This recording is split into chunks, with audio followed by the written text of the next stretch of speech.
السلام من الله عليكم ورحمة الله وبركاته. ازيكم عاملين ايه؟ يا رب تكونوا بخير وصحة وسعادة. فيديو سريع، سلسلة شخصية أثرت فيا. مكملين في هذه السلسلة، وحقيقي لن أجد أفضل من أستاذنا الكبير حبيبي حبيبي حبيبي أستاذ خالد الشافعي. أستاذ خالد الشافعي أول مرة اتعرفت عليه كان عن طريق دكتور إيهاب مسلم، ربنا يبارك في صحته. طبعا دكتور إيهاب ده هيتفرد له حلقة كاملة خاصة بيه هو لوحده، ربنا يبارك في عمره وصحته. لكن استاذ خالد الشافعي اتعرفت عليه من اعظم بودكاست انا سمعته في حياتي، عيادة الشركات. وهذا الرجل صاحب سلسله المخزنجي وعلي بابا وغيرها.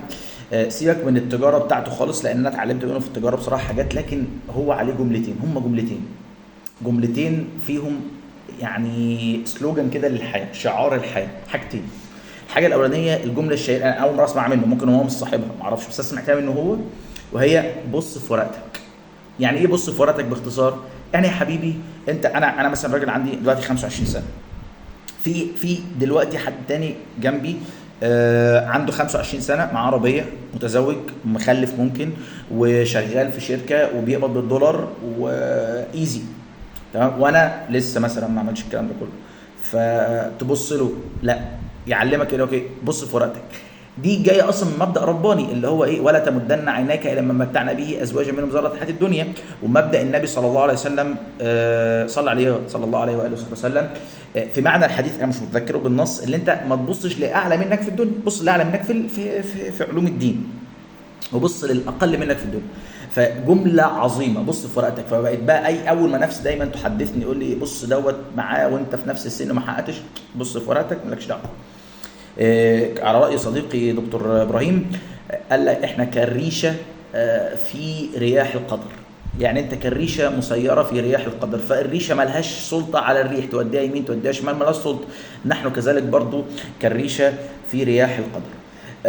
الجمله الثانيه اللي استفدتها من استاذي الحبيب استاذ خالد شافعي، اتمنى الفيديو ده حقيقي يوصل له، لانه راجل اثر فيا تاثير كبير جدا، وهو الاذن اتى او الاذن لم ياتي.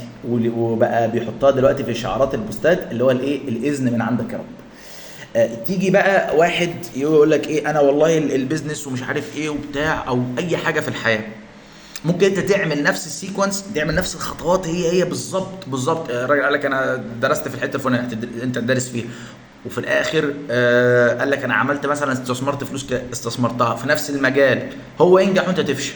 ليه؟ الاذن ما جالكش. ايه الاذن ده؟ اراده المولى عز وجل. فانت ممكن تعمل الخلطه دي كلها اصفار، الواحد اللي هيحول الاصفار دي لرقم هو الاذن من عندك يا رب. فليه جمله شهيره، قال لك انت ممكن تقعد تحاور وتتعافر وتتنطط وفي الاخر الاذن ما جاش. حتى دي بقت دعوه من ضمن دعوات، اللي هو الاذن من عندك يا رب.